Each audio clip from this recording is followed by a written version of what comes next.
시작. 젊은 자들의 영광은 그들의 힘이요 늙은 자들의 아름다움은 흰머리니라. 기도하겠습니다. 하나님 아버지, 오늘 이 시간 저희들이 하나님의 말씀을 또 주목해보고 이 말씀이 무엇을 가리키고 의미하는지 깨달아 알 수 있고 또 하나님 앞에 더 합당한 경배를 드리고 또 합당한 삶을 통해서 주님께 영광을 돌리는 주님의 자녀들이 되게 도와주옵소서. 주님, 이 모든 것들을 인해서 감사드리고 예수님의 귀한 존함을 받들어 기도합나이다. 아멘. 앉으시겠습니다. 오늘 저의 말씀의 제목은 젊은 자들의 영광, 그러니까 다시 말하면 젊은이들의 영광, 늙은 자들의 아름다움, 이제 노인들의 아름다움이라고 할 수 있겠습니다. 오늘 여기 이 구절에 보면 청년과 노인을 대조하고 있습니다. 이 대조한 이유가 무엇입니까? 하나님께서 베풀어진 그 인생에는 각 시기마다 각기 장점을 가지고 있다는 것을 보여주는 것입니다. 젊은이는 젊은이 나름대로의 장점이 있고 또 나이 든 분들에게는 나이 분들대로 또 장점이 있다는 것입니다. 그것을 무시하지 말라는 것입니다. 또 각기각층 각 연령별 사람들로 이루어진 가정 또는 사회에서 서로의 장점을 어떻게 존중하고 서로 협력함으로써 더욱 아름다운 가정과 사회와 국가를 이룰 수 있다는 것을 보여주는 것입니다. 우리 사람들의 경향 중에 좀 낙관적인 사람도 있지만 대개 사람들을 보면 비관적인 부분이 많아요. 그리고 다른 사람들의 장점을 보기보다는 자꾸 단점을 크게 부각시키고 단점을 보고 또 자그마한 한 단점 때문에 장점까지도 다 무시해버리는 경향들이 많이 있습니다. 우리 사람들의 속성에는 그런 것 같아요. 자기 외에 다른 사람들을 높이거나 더 좋은 것들을 발견하는 부분들을 꺼려하거나 어려워하는 사람들이 있어요. 이런 것들은 우리가 구성원을 이루고 같이 함께 일을 해나가는데 큰 어려움이 될 때도 많이 있습니다. 그래서 주님이 하물며 그렇게 하셨어요. 내 눈에 있는 덜보는 보지 못하면서 다른 사람들의 눈에 있는 티는 본다고 하시면서 비판하지 말라라고 말씀하셨습니다. 우리의 모습이 그럴 때가 많이 있어요. 우리 자신의 눈에 있는 덜보는 보지 못하면서 큰 걸 다른 사람의 자그마한 건 보고 그것을 계속 시시비비를 가리려고 그러고 비판하고 또 부정적으로 비난하고 험담하는 경우들도 있다는 사실입니다. 그런데 오늘 이 말씀을 통해서 우리는 주님이 젊은 자들의 영광과 늙은 자들의 아름다움이라는 것을 비교하시면서 주님께서 각각의 장점, 세대의 장점에 대해서 말씀하고 계십니다. 또 젊은이들은 이 말씀을 통해서 어른들의 지혜와 노련한 경험을 존중해야 하고 또 어른들은 그 청년의 패기에 찬 힘을 인정해주고 모든 사람이 서로 존중하는 가운데 건전한 가정과 사회를 이루며 인생을 주신 하나님을 찬양하게 해야 한다는 것입니다. 젊은 시절의 강점은 무엇입니까? 오늘 본문에서 바로 힘이다 라고 말했습니다. 힘은 그들에게 이 젊은이들에게 많은 유익들과 영광을 가져다 줍니다. 오늘 10대 어린이들 10대들 잘 들으세요. 잠언 3장 27절에 보면 내 손 안에서 선을 베풀 힘이 있거든 마땅히 그것을 받을 자들에게 선 베풀기를 금하지 말며. 자, 힘이 있다는 말은 뭐냐? 베풀 수 있는 기회가 있다는 사실입니다. 그런데 이 이기적인 사람들은 자신의 힘을 가지고 자신의 정력과 자신의 안위와 자신의 또 이 욕심을 채우기 위해서 이 정력들과 힘을 사용한다는 것입니다. 그리고 허비하고 낭비한다는 것입니다. 그러나 정말로 지각이 있고 열려있는 비전이 있는 청년들이라면 자신의 이 힘을 가지고 어떻게 합니까? 선을 베푸는 데까지 나아간다는 것입니다. 오늘 이 상고할 문제는 뭐냐? 여기서 아까 내 손 안에 선을 베풀 힘이 있거든 이라고 말했죠. 선 베풀기를 금하지 말라. 마땅히 베풀 자들에게 그 베푸는 것을 금하지 말라고 말합니다. 자, 그러면 여기서 말하는 주제는 뭐냐? 그 힘을 어디에 어떻게 사용하느냐 하는 것입니다. 진정한 영광은 그 힘을 바르고 적절하게 사용하는 데서 온다는 사실입니다. 오늘 제가 수요일 날 야고보서를 강의하고 있는데, 야고보에서 제가 이제 강조해서 계속 이야기하지만, 야고보에서 보면 지식을 겸비한, 지식을 가진 지식이 있는 지혜를 가진 자가 누구냐? 그 다음에 뭐라고 했냐면, 지혜의 지식을 가진 자가 누구냐라고 말하고 있고, 또 지혜를 겸비한 온유함을 가지라라고 말하고 있어요. 야고보에서. 자, 그 말은 뭐냐? 지식을 겸비한 지혜와 온유함에 대해서가 설교를 했는데, 이 지혜와 온유함의 공통점이 있다고 말씀드렸습니다. 그때 이 지혜와 온유함의 공통점이 뭐냐? 지혜는 뭐라고 그랬어요? 그 지식을 바르고 적절하게 사용하는 것이다 라고 말씀드렸어요. 그러면 온유함은 뭐냐? 우리는 온유함은 물로 터졌거나 그냥 우유부단하거나 그런 성격이 아니다는 것입니다. 성경에서 말하는 온유함은 뭐냐? 자신이 가지고 있는 그 힘을 바르고 적절하게 사용할 줄 아는 능력이다 라고 말했어요. 자, 거기서 어디서 단어가 나왔냐면, 이 단어가 원래 헬라어에서는 야생마 있죠?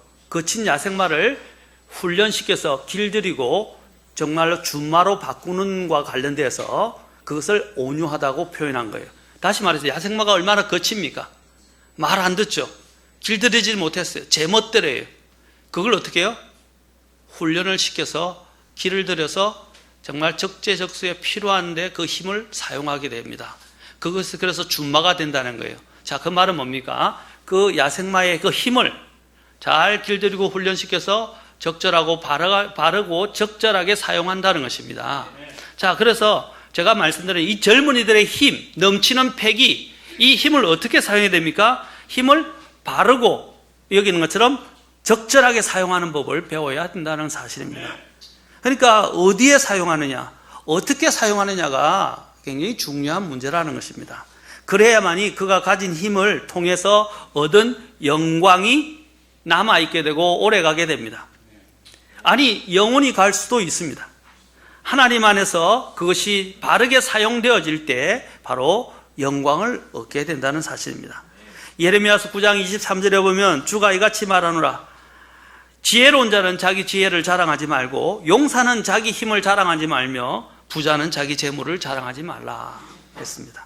하나님이 자랑하지 말라 그랬어요. 특히 용사는 바로 이 젊은이들처럼 힘이 있는 사람들이에요. 그렇죠? 우리가 용사라 전사라고 이야기하죠. 이 용사 전사들은 힘과 자신들의 전술력과 그죠? 뛰어난 기량을 자랑합니다. 그러나 주님은 그걸 자랑하지 말라 그랬습니다.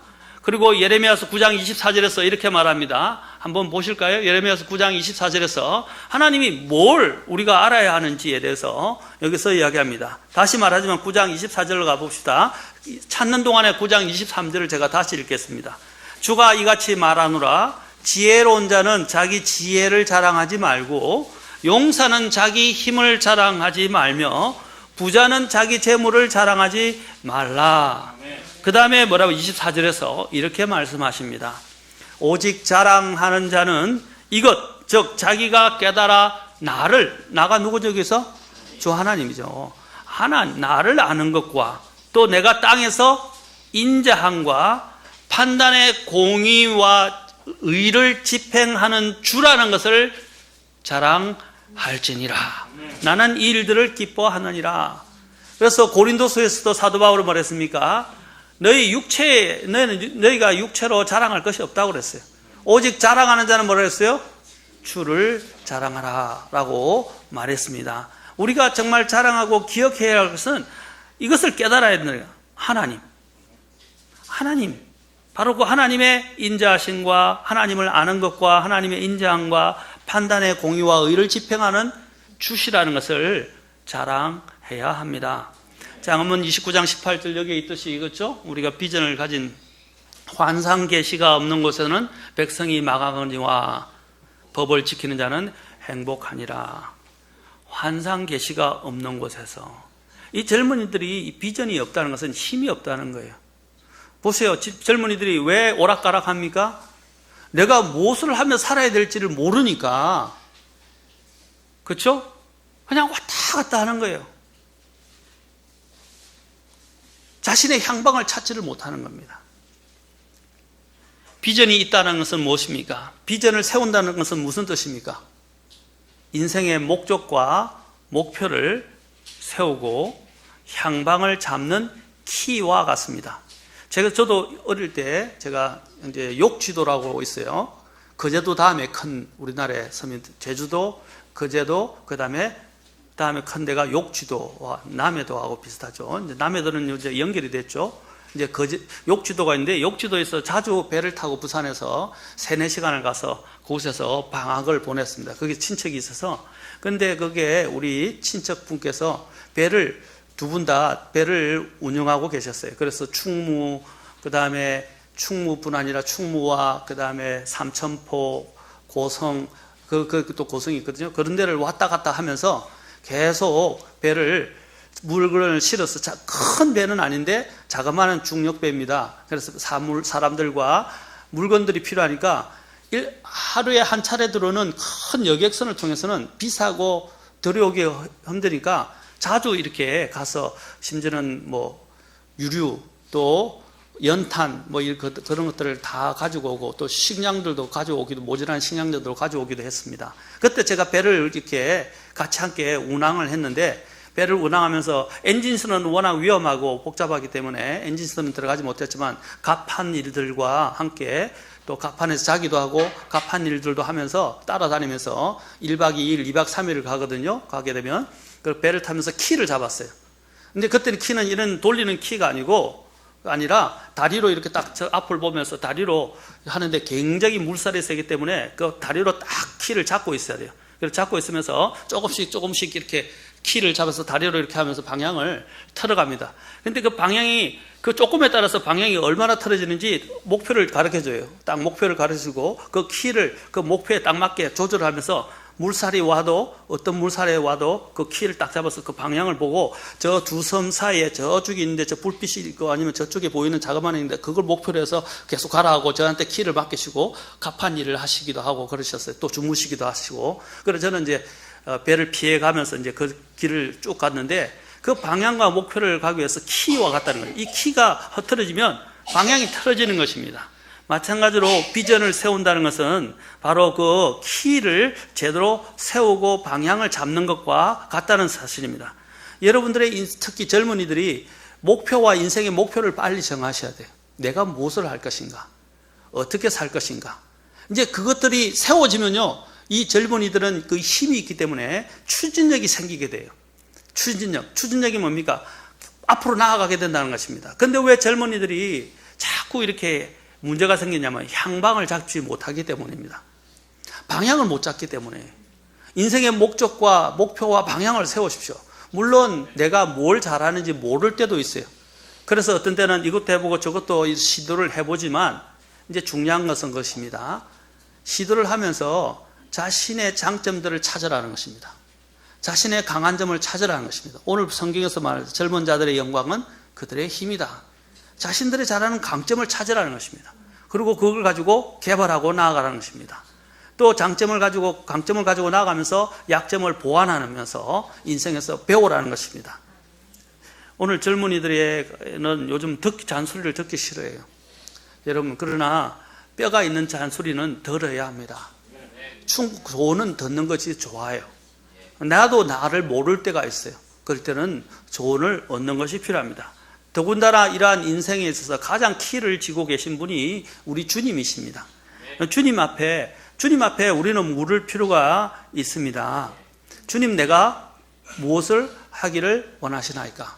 사도 바울이 처음에 구원받고 난 다음에 제일 먼저 하나님 앞에 물었던 질문이 뭡니까? 그가 떨며 놀라 이르되, 주여, 내가 무엇을 하기 원하시나이까? 내가 무엇을 하기 원하시나이까? 여러분들이 정말 주님 앞에서 인생의 성공적인 인생, 영원히 남는 인생을 살려면 하나님께 한번 물어보십시오.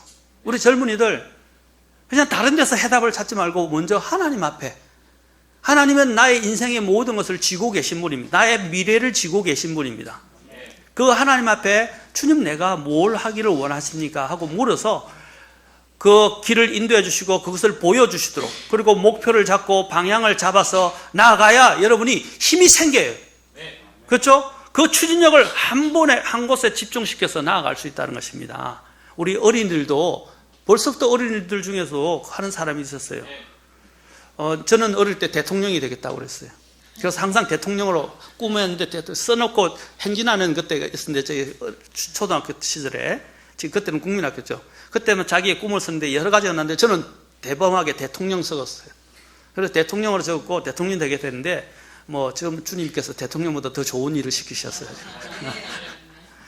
어쨌든 꿈이 있어야 자신의 추진력이 생겨요. 그러다가 이제 꿈이 좀 적어져서 사학가가 되겠다. 그래서 이제 제가 경영을 지원하게 되었던 것입니다. 자신의 꿈이 있어야 뭔가를 하는데 나아갈 수 있는데, 하나님이 물론 장중에 우리의 모든 인생은 하나님이 지고 계시고 하나님이 부르시면 그 어떤 것도 말릴 수 없죠. 하나님이 부르심이 최고입니다. 맞습니까? 여러분들이 이제 전임 사역자로 부르심을 줬고 선교사로 부르심을 받으면 정말 좋은 일이죠. 그러나 그렇지 않는다면 하나님이 나를 어디에 쓰시고자 원하시는지 우리가 하나님께 한번 여쭤보고 우리 인생의 방향을 잡을 수 있기를 바랍니다. 지금부터 젊은이들 기도하세요.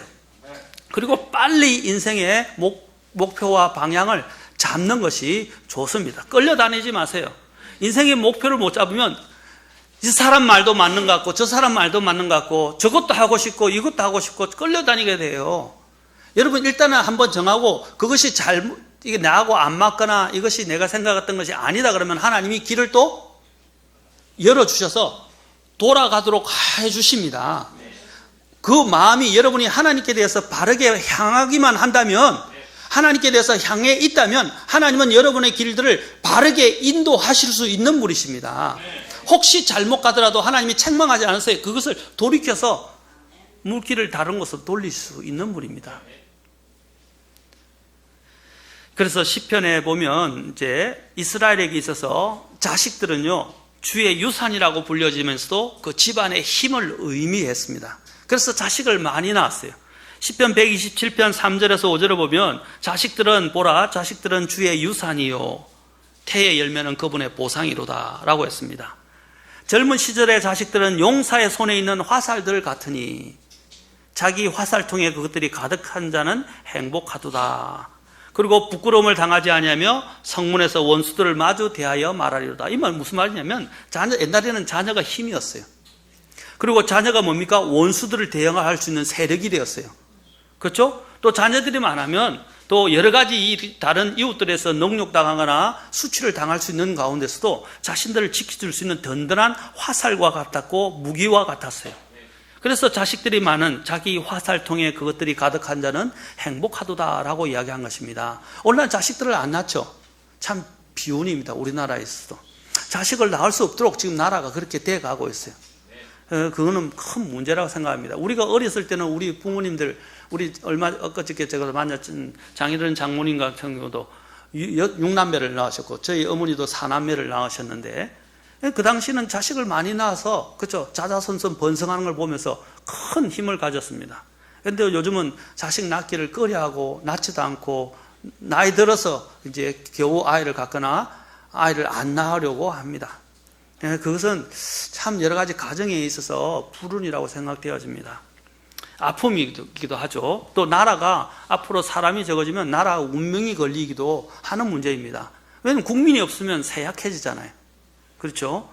자, 젊은들이 여기서 자식들의 이러한 힘, 자식들이 주는 이 힘에 대해서 이야기를 한 것인데, 우리가 또한 여러 가지 유명한 격언 중에서 젊은이들에게 주는 유명한 말 중에서 청년이여 야망을 품으라, boys be ambitious 라는 말이 유명한 말로 우리가 잘 기억되고 있습니다. 이건 사실 일본에 갔던 윌리엄 클라크는 선교사님이 그때 1800년대 말에 일본에서 이제 미국으로 다시 가면서 청년들을 불러놓고 그곳에서 그가 한 말입니다. 그래서 유명하게 지금도 많은 젊은이들 앞에서 회자되어지고 있고 인용되어지는 말입니다. Boys be ambitious.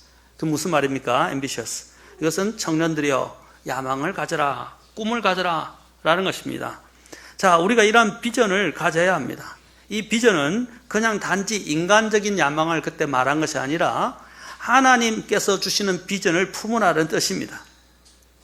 이분의 이러한 말로 인해서 굉장히 큰 영향을 많이 받아서 일본에서 나온 대표적인 신학자가 누구냐, 우치무라 간조입니다. 우치무라 간조와 그 다음에 그 니토베 이나조라는 분이 계십니다. 일본 기독교 사상에서 큰 영향력을 끼친 분들입니다. 그 분들이 물론 여러 가지 이제 교류적인 문제도 어느 정도 있지만 그래도 일본의 이 영적인 부분에 영향을 준 대표적인 사상가이고 기독교 사상가이며 신학자들입니다. 왜냐하면 이 한마디가 사람을 변화시킨다는 것입니다. 오늘 저희도 젊은이들에게 말하고 싶습니다. 비전을 가져라. 그리고 그 힘을 바르게 사용할 줄 아는 목표를 가지고 그것을 사용하라. 그리고 때가 되면 하나님이 도우십니다. 그리고 하나님이 그 길들을 보여주실 수 있다고 생각합니다. 하나님의 지혜를 가지고 솔로몬 왕이 청년들에게 주는 메시지는 굉장히 유명합니다. 하나님께서 특히 이 솔로몬에게 지혜를 주셨어요. 이 지혜를 가졌을 때 솔로몬이 이 지혜를 가지고 어떻게 했습니까? 이 지혜로 그는 이 지혜를 가지고 하나님의 백성을 재판하고 바르게 모든 것들을 분별할 줄 아는 능력이 생겼습니다. 그가 이 지혜를 구하게 된 이유가 무엇입니까? 그가 지혜를 구한 목적은 자신의 이기적인 욕망을 채우기 위해서가 아니라 하나님의 이 백성을 다스리고 재판하기 위해서 이 지혜를 달라고 했던 거예요. 그래서 하나님이 자기를 위해서 구하지 않으니까 너무 기특해서 지혜만 주시지 않고 이해력, 그렇죠? 이해력도 주시고 그에게 더 많은 부와 권력과 더 많은 영토를 그에게 허락해 주셨습니다. 바로 우리가 이기적인 목적이 아니라 하나님 앞에 우리가 정말로 필요한 것을 구하십시오. 그러면 하나님이 도우십니다. 우리도 그렇죠. 자녀가 자신이 겸손하게 자기의 목적이 아니라 뭐 가족이나 다른 사람을 위해서 너 소원을 이야기해봐 이렇게 이야기하면 어때요? 기특하죠. 그러면 기특하면 부모님이 어떻게 하시겠어요? 더 주려고 할 거 아닙니까? 아, 얘는 기특하니까 더 줘도 괜찮겠다. 더 잘 사용하겠다 하고 더 주려고 할 것입니다. 하나님도 마찬가지예요. 우리의 이기적인 목적이 아니라 정말 하나님 앞에서 꿈과 야망을 가지고 제가 주님 앞에서 이것을 실현하도록 하겠습니다 하고 목표를 세우면, 비전을 가지면 주님이 그것을 통해서 놀라운 일을 이룰 수 있다는 것입니다. 대표적으로 이러한 부분에서 크게 사용받은 사람이 윌리엄 캐리입니다. 윌리엄 캐리는 여러분 아시죠? 그는 정말로 아무것도 가지고 있는 것이 없는 그런 능력이 없다고 느껴질 만큼 굉장히 초라한 사람이었어요. 그러나 그가 인도에서 얼마나 놀라운 일들을 했었습니까? 인도의 선교의 아버지 하면 바로 이 윌리엄 캐리입니다. 그는 또한 성경을 번역해놓고 나중에는 대학에서 가르쳤고 정말 하나님의 이 성경 번역들이 그도 인도 곳곳에서 방언으로 번역되면서 많은 사람들에게 큰 영향력을 주었습니다. 그가 항상 하나님 앞에서 말한 그 놀라운 그의 남겨진 명언이 있습니다. 그가 남긴 뭐냐? 하나님으로부터 위대한 일들을 기대하라. 하나님을 위해 위대한 일들을 성취하라 했습니다. Expect great things from God. Attempt great things for God. 하나님으로부터 위대한 일들을 기대하라. 하나님을 위해 대단한 위대한 일들을 성취하라 그랬어요. 그래서 하나님께로부터 뭐래요? 위대한 일들을 기대하라 그랬어요. 기대하라.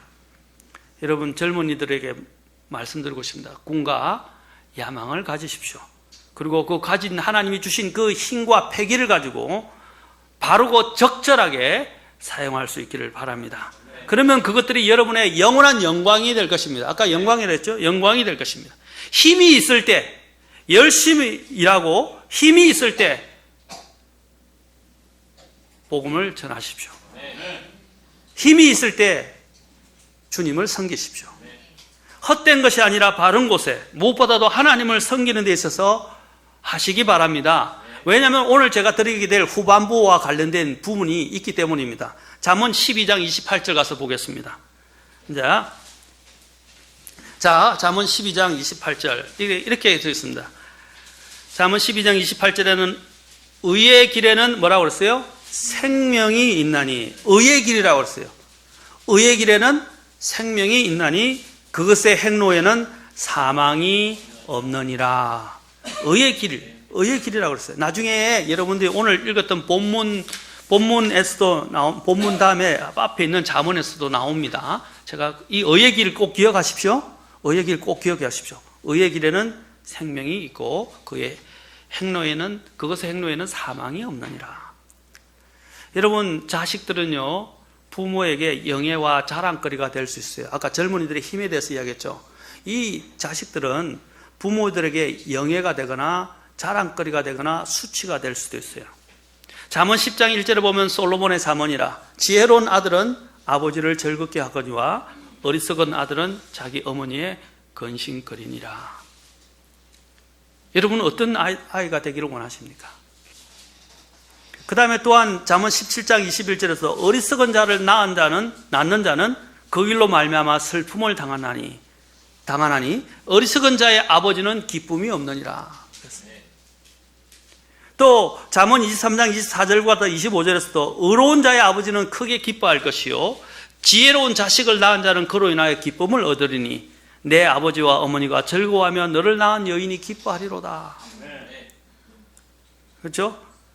그래서 성경에서는 아이가 그 부모에게 수치거리가 되거나 근심거리가 될 수도 있고 또 부모에게 즐거움과 기쁨을 주고 또 아이로 인해서 영예를 얻을 수 있다고 말하고 있습니다. 그래서 성경에서는 자녀들을 바르게 양육하라고 말하고 있습니다. 해초리와 꾸짖음은 지혜를 주거니와 제멋대로 버려둔 자식은 자기 어머니에게 수치를 가져오느니라. 그래서 자녀 양육이 중요하다고 말합니다.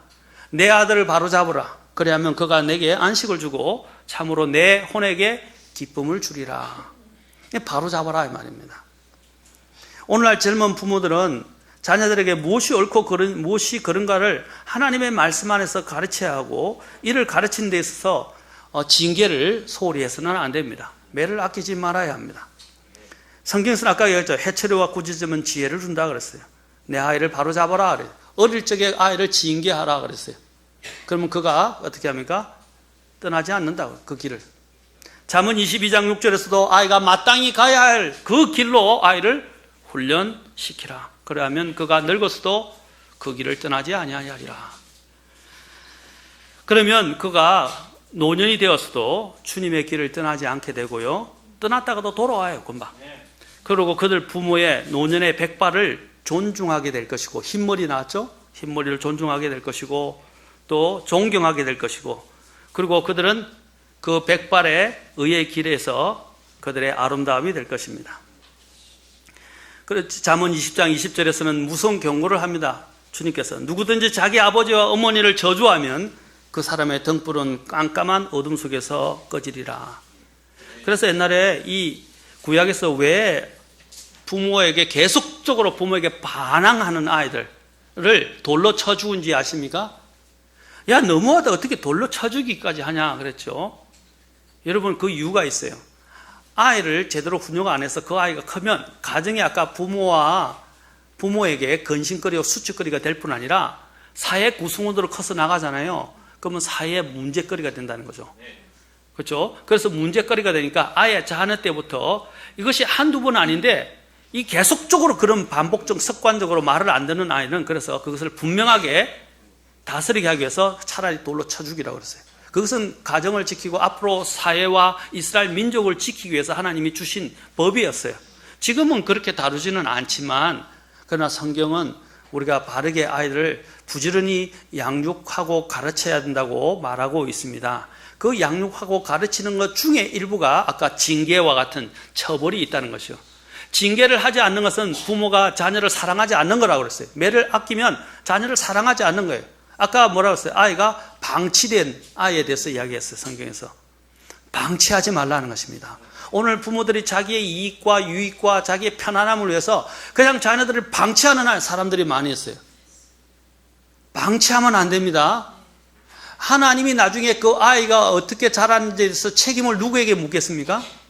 하나님은 부모에게 묻습니다. 교회에게 묻는 게 아니고 목사님에게 묻는 게 아니라 그 부모에게 그 책임을 물을 거라는 것입니다.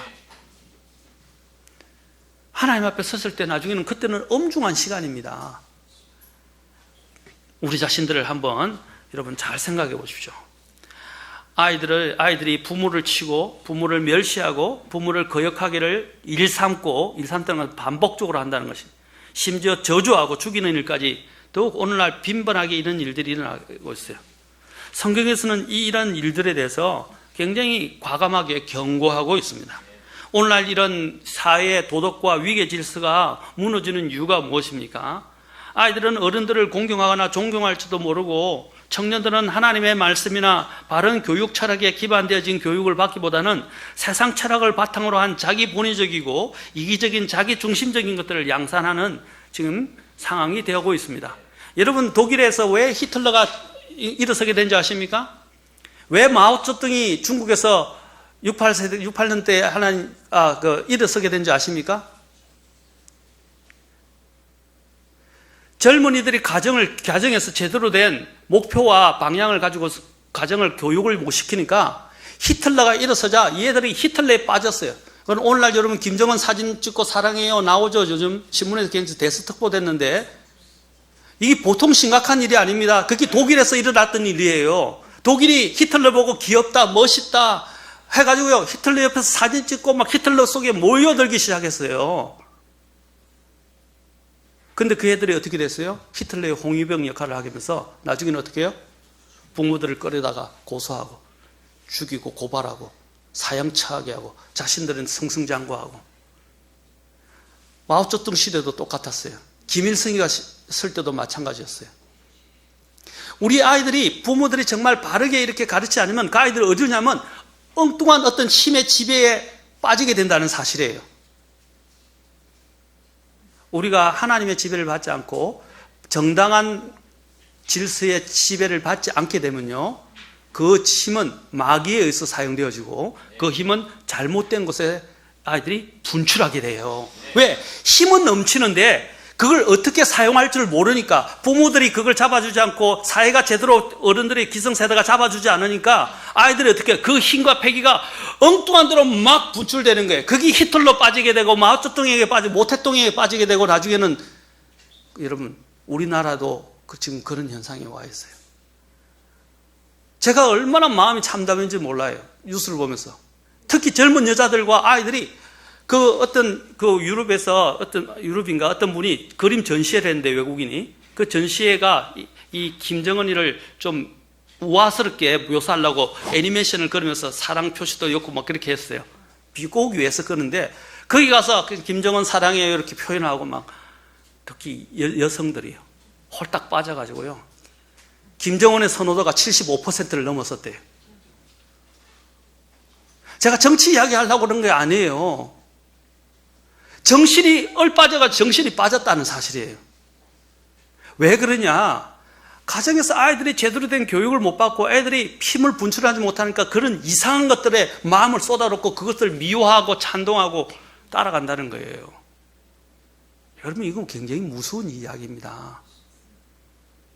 어떻게 김정은이가 아베보다도 더 사람들이 지지를 받습니까? 일제 침략은요, 그 이전의 시대예요. 일본에 천황이 있을 때예요. 지금은 천황이 없어요. 그거는 자유민주주의 국가예요. 그렇죠? 그런데 과거의 문제를 걸고 넘는, 공산주의가 항상 공산혁명을 일 때 뭘 가지고 발목을 잡은 지 아십니까? 과거의 문제, 과거사 청산. 두 번째가 뭐냐? 그 다음에 적폐청산이라는 거예요. 정의. 제가 전에도 말씀드렸죠. 우리 인간이 사는 세상에서는 완전한 정의를 우리는 구현할 수 없어요. 목적을 갖는 건 좋지만 자신도 더러운 죄인인 주제에 누구를 정죄한다는 겁니까? 이 세상에는 주님 오실 때까지는 부패와 이런 불공정과 불평등이 있을 수밖에 없어요. 육신을 입고 있는데, 그렇지 않습니까? 착각을 하는 거예요. 자신들이 이야기하면 정의가 되고요, 다른 사람이 이야기하면 불공정이에요. 이런 논리로 지금 일어나는 것이 공산주의였어요. 여러분 잘 들으셔야 돼요. 저는 이 부분에서 책을 많이 읽었어요. 그리고 또한 공부도 했어요. 생각도 많이 했어요. 신중하게 여러분에게 말씀드리는 겁니다. 오늘 여기도 마찬가지입니다. 우리 젊은이들이 제대로 된 비전을 제대로 안 갖고 있고 부모들이 그것들을 잘 아이들에게 길을 인도하지 않으면 그 아이들이 다른 곳에 빠진다는 거예요. 특히 여러분 자녀들이 10대가 되면, 정말 저희도 애들 10대인데 10대가 되면 아이들이 그 힘을, 부모들의 통제를 벗어났어요. 자꾸 친구 또래 집단에, 이 피어 프레셔를 하는데 이 친구 또래 집단들의 이 압력에 의해서 친구 눈치 보고 친구가 더 좋고 부모 말도 안 듣고 부모하고 같이 식사로 안 가려고 그러고 같이 다니지 않으려고 그러고 친구들만 만나려고 친구들하고 밤새서 통화하고, 이제 그런 현상이 나오는 거예요. 왜? 그 힘을 분출할 데가 없다 보니까, 누가 길잡이가 되어주지 않으니까 그 힘이 다른 곳에 막 쏟아지기 시작하는 거예요. 그런데 그것이 잘못 걸려들면 어떻게 되죠? 범죄나 잘못된 길로 가게 된다는 거죠. 그가 만나고 있는 친구나 그에게 영향력을 주는 사람이 조폭이나 만약에 잘못된, 그렇죠? 악한 자라고 그러면 어떻게 해요? 그 아이는 그 힘이 엉뚱한 곳에 사용된다는 것입니다. 우리는 그래서 기도해야 돼요. 우리 아이들을 위해서 기도해야 돼요. 적어도 그래도 우리 아이들이 교회에 나와서 이렇게 경배 드리는 것은 정말 좋은 일이에요. 대단해요. 왜? 적어도 하나님의 말씀을 듣고 순화할 수 있는 기회가 되기 때문에. 그렇지 않습니까? 자, 오늘 제가 말씀드린 것은 우리 자손들에게 있어서, 자, 잠언 17장 6절 봅시다. 자식들은 노인들의 화관이요 자식들의 영광은 그들의 아버지들이니라 그랬어요. 자식들은 노인들의 뭐라 그랬어요? 화관이 뭡니까? 영예를 가져다 주는 거라 이 말입니다. 그리고 자식들의 영광은 그들의 아버지가 뭐예요? 영광을 받는다는 거예요. 그렇죠? 아버지가 자식들로 인해서. 이 말씀을 통해서 우리가 알 수 있는 것은, 부모들이 나이가 들어서 그 자녀들이 자신들의 덕망의 발자취를 따라 성장하고 가족이나 가문의 평판이나 명예를 유지하거나 더욱 빛내는 것을 보는 것은 참으로 영예로스러운 일입니다. 손자들까지 보고 자신의 집안이 그 손자들 안에서 일으켜지고 그 자손들의 세대가 하나님의 뜻을 따라 섬기는 것을 보는 것은 얼마나 놀랍고 영광스러운 일입니까? 영예로운 일입니까? 자손들에게 있어서도 자녀들이 이런 덕망과 지혜를 겸비한 경건한, 곧 하나님의 뜻에 따라 하나님을 섬기는 경건한 부모님을 모시고 있다는 것은 정말 좋은 일입니다. 존귀한 일입니다. 자녀들이 자신들의 부모가 그들에게 짐이 된다고 여기거나 그들이 너무 오래 산다고 여기는 것은 순리를 벗어난 자녀들이라고 할 수 있습니다. 그 자녀들 중에 실제 부모를 버리고요. 그래서 그 부모를 버리는 옛날 풍습 중에 이게 사실은 아니래요. 일본이 만들어냈다고 알려지긴 하더라고요. 고려장 아시죠? 부모들을 묻어버렸잖아요. 귀찮다고. 자, 그 고려장이 있었던 그 이야기가 사실 일본이 만들어낸 이야기인데, 제가 알아봤어요. 그 부분에 대해서. 어쨌든 그 고려장의 이야기가 우리의 마음들을 들을 때 마음을 아프게 하죠. 부모님을 실제로 귀찮다고, 필요 없다고 묻어버렸다는 사실입니다. 이 고려장 풍습이 고려 때 박정성이라는 사람이 있었는데 노모를 지게 지고 산으로 올라갔는데 그가 눈물로 절을 올리면서 그 국가가 법을 그렇게 정했기 때문에 어쩔 수 없이 노모를 매장하려고 그래서 산채로. 그러자 노모는 너가 길을 잃을까 봐 올 때 나뭇가지를 꺾어서 길에 던져서 표시를 해두었다 라고 그 부모가 그 자기를 매장하려고 메고 가는 자녀를 위해서 자기가 죽으러 가는 줄 알면서도 그 아이가 제대로 돌아갈 수 있도록, 그게 부모의 마음이에요. 표시를 해줬다. 나뭇가지를 꺾어서 아이가 길을 잃을까 싶어서. 그래서 박정성은 이런 상황에서도 아들을 생각하는 노모를 차마 버리지 못하고 몰래 국법을 어기고 노모를 모셔와서 봉양을 했다고 합니다. 그런데 그 무렵에 당나라 사신이 똑같이 생긴 말 2마리를 끌고 와서 어느 쪽이 어미이고 어느 쪽이 새끼인지를 알아내라는 문제를 냅니다. 못 맞히면 조공을 올려받겠다는 것이었습니다. 이 문제로 고민하는 박정성에게 노모가 그 해결책을 제시해 줬습니다. 말을 굶긴 다음 여물을 줘봐라. 먼저 먹는 놈이 새끼란다 하고 지혜의 말을 해 주었습니다. 이러한 노모의 현명함이 나중엔 결국 나라를 위기에서 구하게 됐고 왕의 마음을 감동시켜서 이후 고려장이 폐지되게 되었다는 이런 일화가 전해지고 있어요. 제가 말하는 요지는 바로 어른들의 이 지혜는 정말로 대단하다는 사실입니다. 그 연륜과 경험에서 오는. 그래서 그것을 함부로 생각하지 말라는 것입니다. 그래서 그리스의 격언에는 집안에 노인이 없거든 빌리라 라는 말까지 있다고 합니다. 이 삶의 경륜과 연륜이 얼마나 소중한지를, 그 지혜가 얼마나 소중한지를 잘 말해주고 있는 것입니다. 노인이 되면요, 기억력도 떨어지고요, 남의 이야기를 잘 듣지 않고요, 자신의 경험에 집착하는 경향도 있고요. 그 대신 나이는 기억력을 빼앗은 자리에는 뭘 놓고 가느냐. 어떤 분이 이렇게 했어요. 통찰력을 놓고 간다라고 했어요. 기억력은 사라지만 그들이 갖고 있는 해안과 그 지혜와 통찰력은 무시할 수 없다는 것입니다. 그래서 오늘날 우리가 노인이 많아지는, 그렇죠? 노인 국가가 돼 간다고 걱정하는데 걱정하지 마세요. 하나님의 손 안에 있고, 이 세상은 이제 나중에 다 모든 것들이 다 끝나는 세상입니다. 그렇죠? 여기서 오늘 성경에서 잠언 16장 31절 마지막으로 보겠습니다. 16장 31절 잠깐 봅시다. 이게 중요한 말입니다. 16장 31절. 아까 의의 길을 제가 기억하라고 그랬죠? 의의 길. 맞습니까? 자, 의의 길과 관련된 부분입니다. 자, 같이 한음성으로 읽겠습니다. 제가 아까 젊은이들이 이 힘과 패기를 올바른 곳에 사용해야 된다. 의의 길에서 사용해야 된다 그랬죠. 의의 길 안에서는 생명이 있다 그랬습니다. 자, 보세요. 잠언 16장 31절. 나이 드신 분도 잘 들으십시오. 시작. 흰머리를 의의 길에서 얻으면 그것은 영광의 관이 되느니라. 아멘. 흰머리를 어디서 얻으라고요? 의의 길에서 얻으면 그것이 영광의 관이 된다 그랬어요. 이 구절은 흰머리가 악한 길에서는 얻어지지 않는다고 말하는 것이 아닙니다. 왜냐하면 악한 자의 머리에도 나이가 들어서 흰머리로 덮여지는 것을 우리는 볼 수 있습니다. 그러나 의의 길에서 얻어진 흰머리는 참으로 칭찬받아야 하고 존경과 존중을 받아 마땅하며 그것은 그에게 영예와 영광의 관이 된다고 성경은 말합니다. 뭐가 된다고요? 영광의? 이 영광의 관은 여러분 5가지 왕관이 있죠? 관이 있죠? 하나님 앞에서 받게 되는? 그런데 그 관 중에 여러분이 못 받는 관이 하나 있죠? 영광의 관. 이건 누구에게 주어지는 거죠? 목회자에게만 주어지는 거라고 그랬죠? 베드로전서 5장에서. 제가 전에 말씀드렸어요. 그런데 오늘 여기서 목회자 외에도 얻어진다고 되어 있어요. 누굽니까? 예, 흰머리인데 어떤 흰머리예요? 의의 길에서 얻어지면 목회자가 받게 되는 그 영광의 관을 얻는다고 되어 있어요.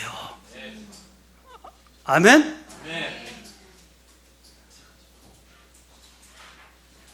젊은 시절에 정욕에 따라서 무절제하고 방탕한 삶은 일반적으로 젊음의 힘을 낭비하고 허비하는 것이 되며 기력이 약해지는 원인이 되고 제명을 누리지 못하고 죽게 됩니다. 신명기 6장 2절은 너가 평생토록 주 내 하나님을 두려워하며 내가 너와 내 아들과 내 손자에게 명령하는 그분의 모든 법규와 명령을 지키게 하려 함이라. 그리하면 내 날들이 길게 되리라. 신명기 6장은 유명한 8장하고 또 잠언 10장 27절에서 주를 두려워하는 것이 사람의 날들을 길게 하거니와 사악한 자의 횟수는 짧아지리로다. 젊을 때의 힘을 낭비하지 말라 이 말입니다. 아멘? 젊을 때의 힘을 낭비하지 말라. 전도서 8장 13절에서는 자악한 자는 잘 되지 못하며 자기의 날들을 길게 하지 못하고 그 날들이 그림자와 같으리니 이는 그가 하나님 앞에서 두려워하지 아니하기 때문이라. 생명이 단축되는 이유는 죄 때문이에요. 하나님을 두려워하지 않기 때문이에요. 그 힘을 왜입니까? 죄에다 줘버렸잖아요. 낭비해버렸잖아요. 물론 예외적으로 악인 중에도요, 하나님께도 회개하고 돌이키지도 않고도 장수를 누리는 사람도 있어요. 번영하는 것들을 목격할 때도 있어요. 그런데 어때는 우리가 마음이 아프죠. 저 사악한 자가 저렇게 잘 되는데. 그런데 그런 경우는 하나님이 아까 여기 말씀하시는 이 보통 법칙의 예외적인 경우입니다. 왜 예외냐? 하나님이 그것을 사용해서 하나님의 영광을 드러내고 누군가를 구원시키거나 하나님의 사역들을 더 빛내게 하기 위해서 하나님이 허락한 도구입니다. 내가 만약에 다름질을 해서 높이 뛰기를 하는데 그 발판을 삼아서 벌쩍 뛰게 됐다면 어떻게 해요? 그 발판은 그 사람의 뛰는데 영광이 된 거죠. 그러나 악인은 그냥 발판에 불과한 거예요. 마찬가지입니다. 하나님이 그 악한 악인들을 이 땅에 내버려 두실 때는 그에 대한 목적이 있기 때문에 하나님이 그냥 허용해 주시고 살려주신 거예요. 아시겠습니까? 그들에게 번성하라고 잘 되라고 하는, 결국 하나님의 심판 때에 할 것은 그들이 공정하게 그대로 심판을 받게 될 것입니다. 자, 마지막 제가 다 생략하고 많이 했는데 오늘 여기서 이것만 하겠습니다. 자, 한번 전도서 11장 9절부터 12장 2절까지만 하고 마치겠습니다. 자, 젊은이들에게 말씀드리겠습니다. 아까 의의 길에서 잊지 마십시오. 의의 길에서 흰머리를 얻으라. 네? 의의 길에서. 자, 전도서 마지막 있고, 오늘 행사가 있어서 제가 길게 하지 않으려고 이렇게 하는데, 자, 전도서 행사가 없었으면 오늘 계속 했을 건데요. 자, 전도서 11장부터 보겠습니다. 11장 9절, 10절. 자, 보겠습니다. 오 청년이여. 자, 같이 읽겠습니다. 9절, 10절, 12장 1절, 2절. 자, 같이 읽겠습니다. 시작. 오 청년이여, 내 젊은 때를 기뻐하라. 내 젊은 시절에 내 마음이 너를 기쁘게 하고 내 마음이 원하는 길들로 걸으며 내 눈이 보는 대로 걸으라. 그러나 이 모든 일들로 인하여 하나님께서 너를 심판자리로 데려가실 줄 너는 알라. 그러므로 슬픔을 내 마음에서 제거하며 악을 내 육체에서 치우라. 어릴 때와 젊을 때는 헛된 것이니라. 이제 내 젊은 시절에 내 창조자를 기억하라. 곧 재난의 날들이 이르기 전에 혹 내가 말하기를 내가 이 해들을 기뻐하지 아니하노라 하는 그런 해들이 가까이 이르기 전에 해와 빛과 달과 별들이 어두워지기 전에 혹은 비가 온 뒤에 구름들이 되돌아가기 오기 전에 기억하라. 자, 여기서 11장 9절에서 말하는 게 뭡니까? 내 마음대로 한번 해보라 이 말입니다. 네가 기뻐하는 대로, 네가 원하는 길로 가보고 네 눈이 보는 대로 한번 해보라 이 말입니다. 근데 뭐라고 그랬어요? 그러나 뭐라고 그랬어요? 이 모든 일들로 인하여 하나님께서 너를 심판자리로 데려가신다. 기억하라 이 말입니다. 뭘 기억하라? 심판을 기억하라. 두 번째 뭡니까? 또 젊은 시절에 누구를? 창조주를 기억하라. 언제 죽을지 모른다 이 말이에요. 여기 지금 죽음에 대해서 이야기하는 거예요. 언제 재앙이 오고 죽음이 닥칠지 모른다 이 말이에요. 우리가 기억해야 할 때 뭐라고요? 창조주를 기억하라. 사랑하는 성도 여러분, 특히 젊은이들 의의 길 안에서 의에 걸으십시오. 의의 길 안에서 여러분의 힘을 사용하십시오. 의의 길 안에서 흰머리는 정말 그에게 아름다움이 됩니다. 그리고 영광이 될 것입니다. 여러분들이 걸어가는 이 길이 헛되지 않도록, 인생을 낭비하지 않도록 하시고, 또 성경에서는 노인들이 올 때는 어떻게 해요? 그 자리에서 흰머리를 가진 노인들이 올 때는 그 자리에서 레위기에서는 일어설지니라 그랬어요. 공경하라 이 말입니다. 아시겠습니까? 그것들이 제대로 정착이 될 때 나라는 건강해지고 가정이 건강해지고 교회가 건강해지고 나라가 건강해지게 될 것입니다. 그리고 하나님이 기뻐하는 청년들이 나올 수 있을 것입니다. 기도하시겠습니다.